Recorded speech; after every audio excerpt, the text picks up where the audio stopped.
Welcome back to the channel, everyone. If you haven't done so already, hit that subscribe button and let's get started. So I have my 2009 BMW 328xi, and today we're going to change the air conditioner heater blower motor. These usually go on these cars. Mileage is, I'm not really too sure on the mileage, but I've already had another E90. I know two other E90s that needed a replace, and now this one soon. This one's working fine now, but the other day the car wasn't being used for a couple of days, and when I turned it on and I went to use it, the fan was not working. I ended up hitting a pothole and the fan started working again. So usually those are the common signs that it's going to go bad soon. The fan stops working, you have to bang on it, and then sometimes it'll start working again. Another one is that it doesn't pick up speed right away, so it goes pretty slow. And it makes like this weird noise too, like something squeaking or like a loud humming noise. Those are usually the failure signs for these.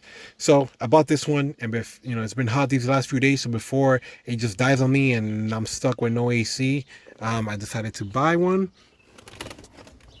So I bought it right here. I bought it to Euro brand. I bought it from ecstuning.com. I'll put a description down below so you guys can take a look at it.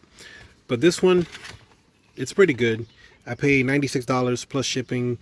Sorry, free shipping because it was over 50 bucks, but I paid for taxes, and it has lifetime warranty with ECS tuning.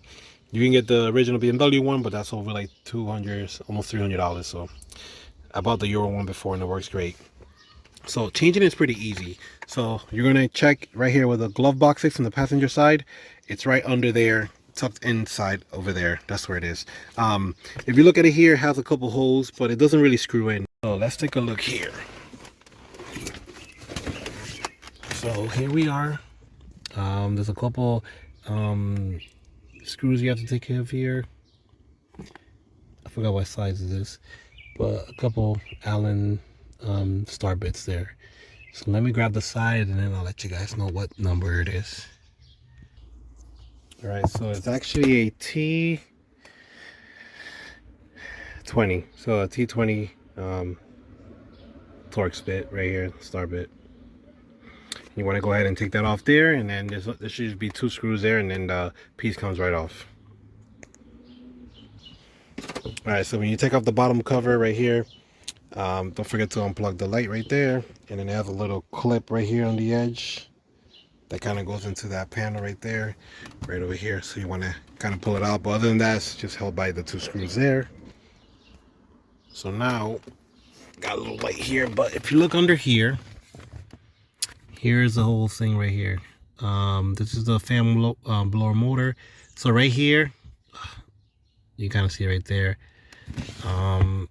This one right here is the plug for the fan motor, and then this is the plug for that powers everything. And this is I think it's called the resistor, whatever. Kind of like the brain for that controls speed and all that stuff for the fan. So what you want to do is hold the side of this clip of the big one. There's two pins on the sides. You gotta just get your fingers in there and squeeze it, and then it comes right out. Cool. So then what you're gonna do is take a look at this. So all the way back here at the end, look for that feel again, for that clip, the long piece, because what happens is it's back there, so you kind of want to bend it down a little bit, and once you do that, you can kind of see it over there. It's back there, right on top of that red wire. You pull it back a little bit, like pull it down and bend it, or you can break it, whatever, it doesn't matter. And then once you do that, you can just actually go clockwise, and then it comes off, and then you pull it off, and it comes off easy. And then this is here. If you look at the top where it lines up, there's actually a hole up there. You guys can see that hole. Where is it? Right there. So this actually doesn't screw in there, it just lines up with it. So to put it in, you put it back the same way, get it aligned. Once it's in, then you spin it counterclockwise, and then see it closes. You see how it is? It doesn't screw in there, it just lines up and nothing, you know, it's all the way in, and it's nice and firm there. So make sure it's nice on both sides. And after you do that, same thing, you just put it back in, plug this bad boy right here, and that's it. And put everything back, and then you go from there. Okay, so let me take this off here. Should be the same T20, and then put this on there. But see, this is where the fan connects right there, and then the power from the car, it goes in here. But sometimes it's hard to put your hand in there when it's down there, so you can take this off and take that off because it's easier. But if not, then you're good. All right, cool. So after I put the old the control here back in the new one, then I plug it back in. It only goes in one way, so should be good there. There's a clip here, so you know it only goes in one way.